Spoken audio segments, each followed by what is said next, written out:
On that, I read an article the other day, the headline of which was "Cash is King," and right now it's like you lose in the stock market to your point, you lose in the bond market to your point.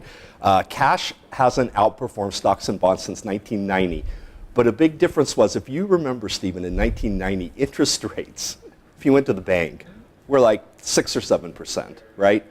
Have you ever seen a market like we're in today? Well, this is a very unique environment, and the bank deals with this all day long in terms of the investment, so to speak, that a bank makes, whether it's making loans or whether it goes and buys investment securities into its securities portfolio. There aren't a lot of places where you can actually generate a return. And I often say that, or I have been saying often, that the Fed has had rates at zero for entirely too long. And that means that whether it's an institutional investor or a retail investor, they're all now starting to reach to do things that they shouldn't be doing.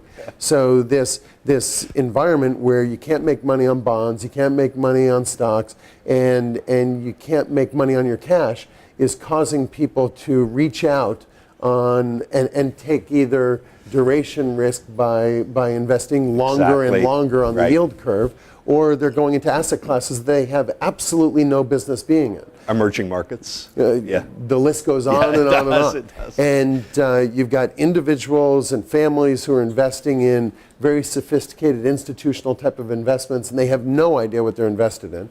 And then you've got institutional investors who are reaching on the yield curve and into alternative asset classes that they have no business being in.